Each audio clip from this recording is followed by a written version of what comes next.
जब हमको कोई मेरा अपना हित चाहने वाला समझाता था तो मेरे कान में ऑटोमेटिक उंगली चल जाता था खुजलाने के लिए, और हमेशा बता देते हम कब यहाँ से निकले। क्यों? क्योंकि उस समय आपका एज उस बात को आने से रोकता था।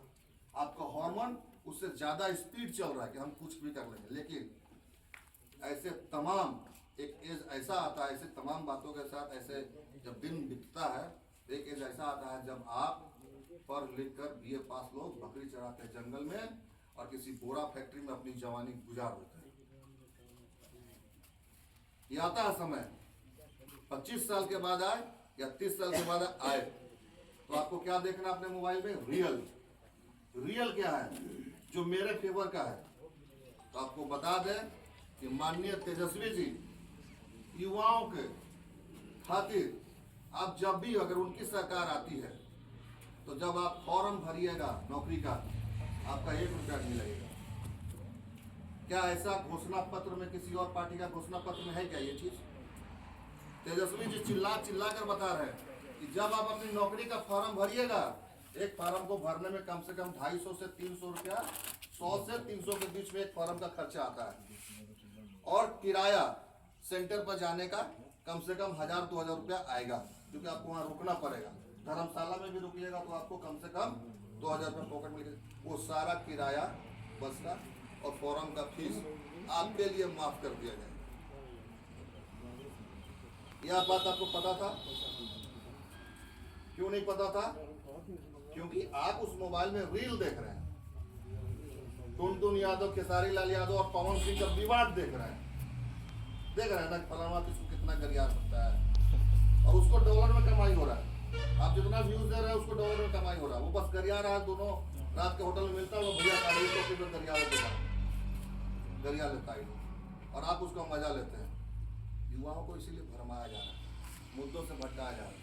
जब हम लोग यहाँ पे मुद्दा का बात करेंगे तो लोग मोर्चा पर बात करता है, हम जब विकास का बात बोलेंगे तो लोग बकवास पर बात करेगा, हम बदलाव पर बात करेंगे तो लोग बदला पे बात करेगा। ये नहीं करना है। तेजस्वी जी का जो मुद्दा है वो आपके फेवर का है। तेजस्वी जी पूरे 17 महीने में 5 लोगों को परमानेंट नौकरी दी। तेजस्वी जी के बाबूजी आदरणीय लालू यादव भी नौकरी के बेताज देने वाले बेताज बादशाह हुए। जब वो शासन में थे तो हर घर में, एक घर के बाद दूसरे घर में एक नौकरी जरूर होता था। यहाँ तो तमाम कुछ लोग ऐसे ही बैठे जिनके घर में उन्होंने नौकरी की, अपने खुद मुंह से कबूल रहे हैं। तो खुद के पाँव पालने में दिख जाता है। तेजस्वी जी भी उसी रास्ते पर चल रहे हैं और मात्र 17 महीने में उन्होंने 5 लाख लोगों को नौकरी दिया और 3.5 लाख लोगों को प्रक्रियाधीन किया, और उसी में से कुछ नौकरियां निकली और कुछ नौकरियों का नियुक्ति पत्र हमारे मानसिक रोग से पीड़ित माननीय मुख्यमंत्री जी उसका चिट्ठी बांट रहे हैं। ये किया किसने? अगर हमारा कोई भाई प्रति खेत में बीज बो देगा, फसल निकलेगा, काट के कोई और ले गया, लेकिन बोने वाला का कोई क्रेडिट नहीं है। 5 लाख का क्रेडिट है और 3.5 लाख का भी क्रेडिट उन्हीं को जाता है। आने के बाद उनका 20 लाख का सपना है कि 20 लाख परिवार सरकारी नौकरी में। लेकिन सरकारी नौकरी में क्यों होगा? क्योंकि बिहार तो पूरा खुला हुआ तिजोरी है।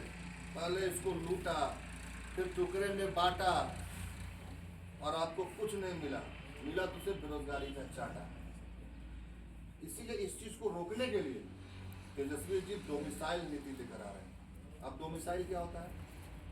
डोमिसाइल वो चीज होता है कि आपका कोई हक दूसरा राज्य का आदमी छीन ना ले। जैसे कि अभी नौकरी निकल जाए तो उत्तर प्रदेश का आदमी आके अप्लाई कर देता है। योगी जी की सरकार है, लेकिन पिछला नौकरी में उत्तर प्रदेश का ज्यादा बेरोजगार यहाँ पे आके रोजगार कर रहा है। तो वो कोई और छीन ना ले आपसे। आप ही यहाँ के बासिंदा है तो आप ही को यहाँ की नौकरी करनी चाहिए। तो उन्होंने डोमिसाइल नीति लाने का इस पर अपने घोषणा पत्र में इस चीज को शामिल किया है।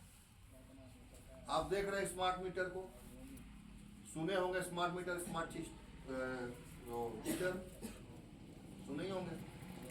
तो उसी तरह उसमें भी 200 यूनिट बिजली माफ करने का उनका ये प्रण है कि अगर उनकी सरकार आएगी तो 200 यूनिट का बिजली हम माफ करेंगे।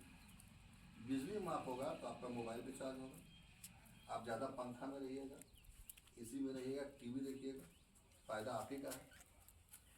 और इस बात को आप नहीं जानते, आप अभी पनप रहे हैं, आपके लिए सारे लोग फाइट कर रहे हैं। हम लोग का तो एक एज निकल गया है, इतना तो जमा पूंजी है कि कोविड फिर से आ जाए तो आराम से खा पी कर निकल लें। लेकिन आपका क्या, बाबूजी को अपना बेटा तभी तक दुलारा लगता है जब तक वो बच्चा है